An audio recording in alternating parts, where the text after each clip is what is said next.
The Ghana National Gas Company has dismissed claims by the Energy Ministry that the Ghana National Petroleum Corporation has assumed full operations of the gas production company. The Energy Ministry, in a statement released Thursday and signed by its head of communications, Edward Barr, noted that the government has executed the legal instrument assigning its entire sharehold in GNGC to the GNPC.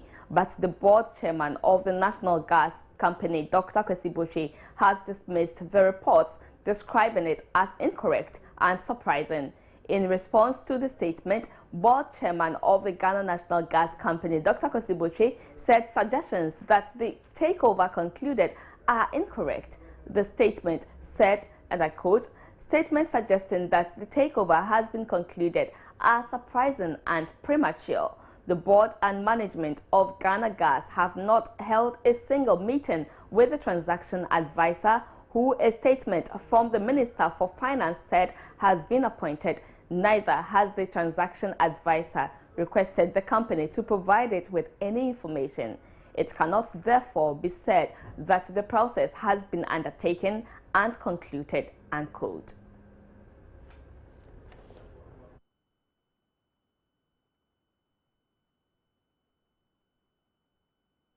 A member of Parliament for Brekum East constituency in the Bonaha for Dr. Kwabena Chumnyama is urging management of Ghana Gas Company and the Ghana National Gas Corporation to amicably resolve the current impasse. Speaking on the AM show, Dr. Kwabena Nyama, however, noted it would have been good the two state-owned agencies remained separate entities to allow for check and balances to build expertise. I didn't know that it was something that is already in effect, almost, a done deal, to the extent that we are having this banter with the board chairman, who, as you've said, is a seasoned personality we all respect very much. So I really do not know why, because it's like both entities are within the same ministry. So how come there is this communication gap? Is it that somebody is trying to do something that somebody is not in support of? So maybe let me just sidestep him or her. The government has the mandate to rationalize some of these, because they are all state-owned companies. So whatever they think will be in the interest of the people, they have the mandate to do. But I believe that they have to do it with finesse to ensure that we don't have some of these seeming challenges. We all know what Ghana Gas Company has gone through over the years, not having been able to, meet their own deadlines. We've been told that now they started, getting the gas transferring it to the VRE people. So let's hope. I mean, to me, is it the time to try and, it's not going to create leadership problems over there? Who is in charge? Wouldn't it affect the smooth operation of the company? So to you, it's unnecessary? I wouldn't want to categorically say that. I think that at this crucial stage of transition in Ghana Gas, if they might have tread cautiously, make sure the transition is done very well. The people involved are supposed to be professionals, so I expect that they will understand corporate governance and will be able to go through this transition very well. But to have the chairman come out with a statement, I'm not sure if things have not gone to the highest level. He would have brought this statement. So let the Minister of Energy and then maybe the Finance Minister, they should put their heads together and try and resolve it amicably, so that the company will be able to really work well and then help. My other point is, are we not making GNPC so big, so powerful? Wouldn't we live to regret it one day, that you have a very big company that will even be bigger than the state? It's just a question maybe I'm putting up. I was thinking that maybe once we separate them that way, it will allow for checks and balances. This person will mine the gas, this guy will take it, refine it, and also give it to the power producers. At least everybody will have his area of speciality, and then it will enable for development of better expertise and all that. But I may not really be privy to the mindset that the government is having now in trying to bring all of them under one umbrella, GNPC. But I'm hoping that it is all going to help for better resource because Ghanaians expect the best.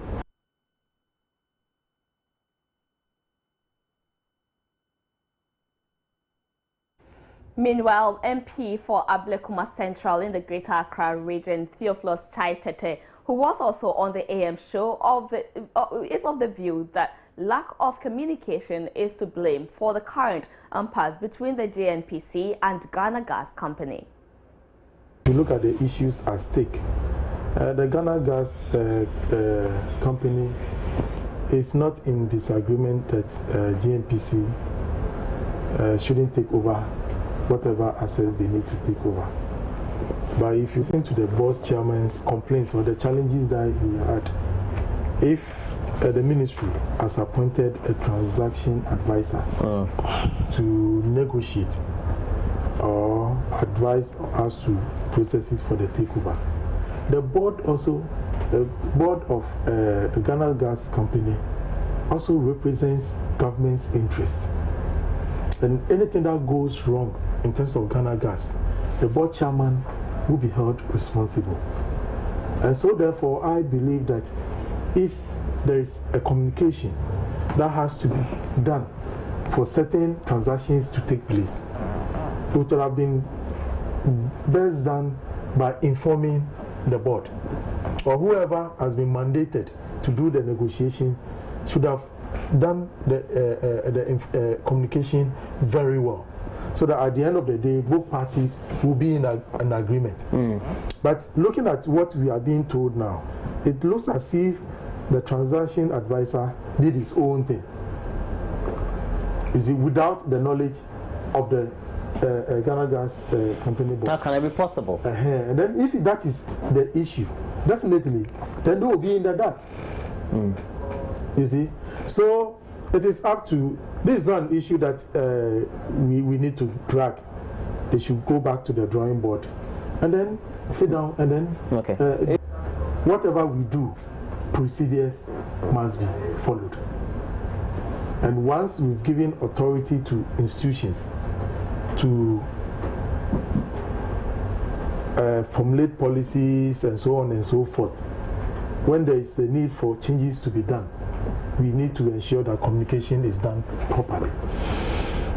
Because if I'm the board chairman or we are board members and government has indicated that he wants to do this, at least we expect that letters will be sent to the board to inform the board officially, because we can't work in a vacuum.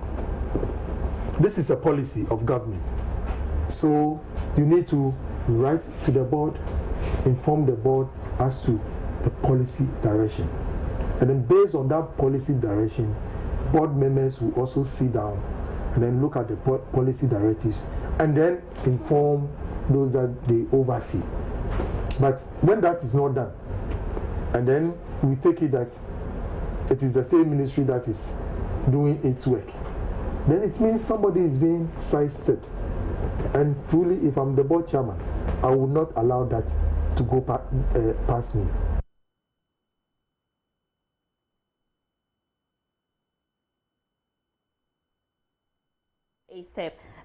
Moving on, all the 6 accused persons involved in the Nayeli and Mepepe cocaine scandal have been refused bail again by an Accra Circuit Court.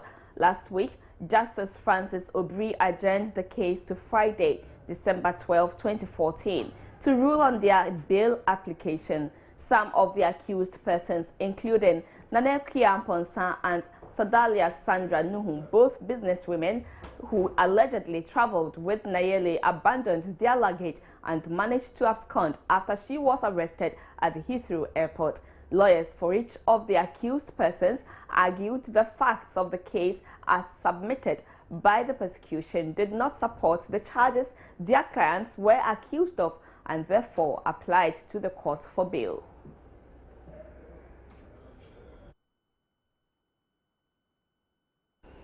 My colleague Kwachi Afrenyama, he was in court and joins me now. Hello, Kwachi. Yeah. The 3 were refused bail. Update us on proceedings. I beg your pardon. Can you come again? I'm asking all 3 were refused bail. What really happened during proceedings?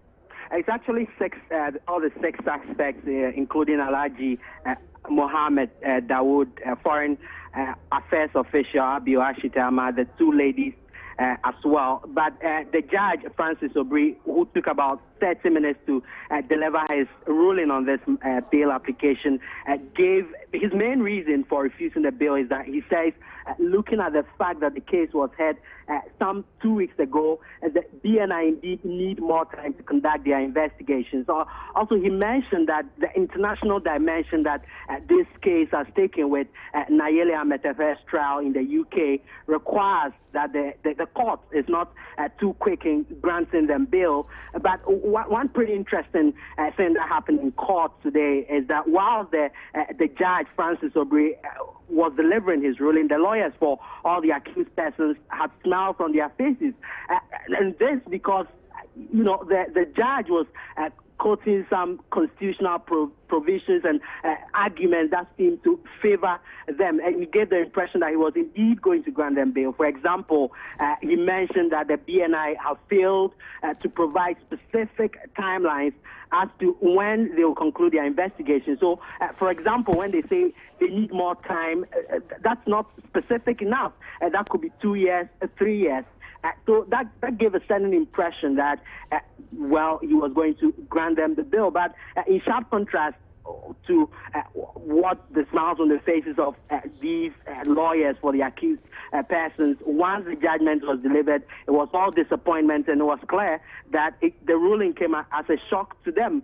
Lawyer for foreign affairs official Abio Ashite Amadas, Frank Davis, asked the court to clarify whether or not the new date, that's the agenda date, December 22, was for hearing on the substantive matter or not. But the state prosecutors say they wait for advice from the AG's department on that. The six suspects, obviously disappointed as well, were immediately whisked to by BNI officials into a waiting vehicle. But in a related development, as you may recall, during the previous sitting, immediately after proceedings, a Ghanaian Times court reporter was allegedly assaulted. Today, police officers from the ministry's police station, again immediately after court proceedings, picked up one man believed to have been at the center of this entire manhandling or abuse of the journalist. Okay. In fact, he is believed to have masterminded it, and they immediately headed to the ministry's police station. The gentleman, that's the suspect, was accompanied by his lawyers. Okay, that's good to know that at least there's some help in there, some discipline in there for the harassed journalists. But this really must have come like as a blow to the accused persons and their close relations as well. The way they thought it was going in their favor, and then there's a sharp turn there. Yes, certainly. I mean, looking at a number of the family members of, especially Alhaji Mohammed Dawood, were here. Alhaji Dawood's wife was here. In fact, throughout proceedings, on previous occasions, she hadn't been around. From information I picked up from his lawyers, she was out of the country. She was here today. Some sisters and, you know, relatives of the two ladies who allegedly traveled with Nayeli as well, and the foreign service officials were all here. And after a judgment were delivered, even though they would, and I must say they were not allowed into the courtroom, so there was only lawyers for the accused persons and a few journalists. After court proceedings today, they were obviously disappointed. I heard some of them cursing, using rather abusive language and all that. Clearly showing how disappointed and shocked they were at the final ruling on this matter. Right, Kwache, thank you so much for that update. My colleague Kwache Afreniama joined us to brief us proceedings that happened during the hearing of the case involving Nayeli Ametefe, who got busted at the Heathrow Airport for carrying cocaine worth 12.5 kilograms.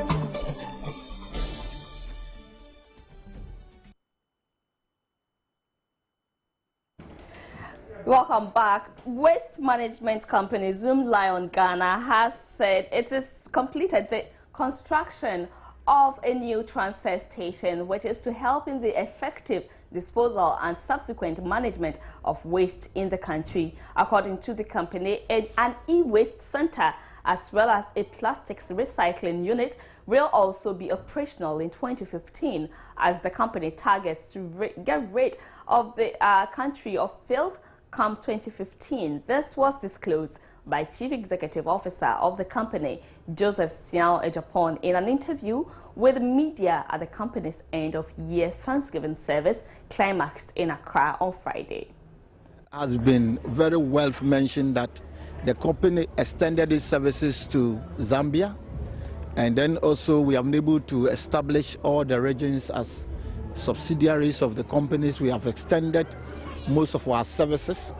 We have established new compost plant that we are currently, it's almost completed in Kumasi. Waste management companies are going to be encouraged to be able to lift to the landfill, and then the turnaround time will be quite easy. Transfer stations, as we speak now, the company have constructed a new transfer station that instead of going towards Tema, that will take you an hour, you can just walk 30 minutes to station and then dispose the waste.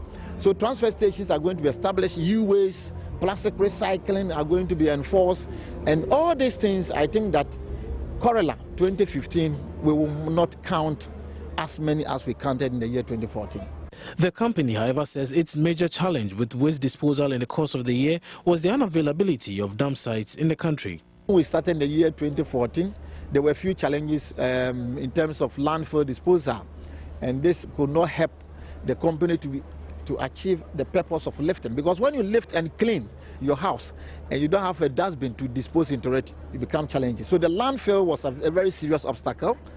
And then also you collect waste from Accra and then you travel to Tema.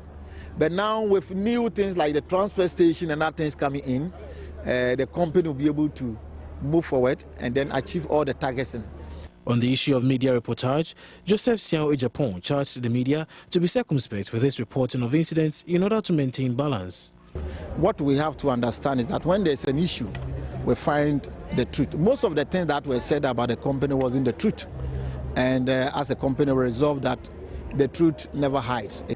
There might be few challenges here and there which we accept, which as a growing company that started just in 2006 and growing, you might have some few challenges which we admit, but we overcome them and then we work towards the goal.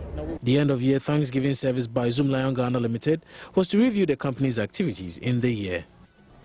It's been a pleasure coming your way with this edition of News Today. Enjoy your weekend very much. But for more news, you could log on to myjoyonline.com for more information. You could also log on to multitvworld.com for more news. My name, as always, is Gladys Osei Oredu. Come back next week refreshed. Until then, we have a lot more exciting programs for you.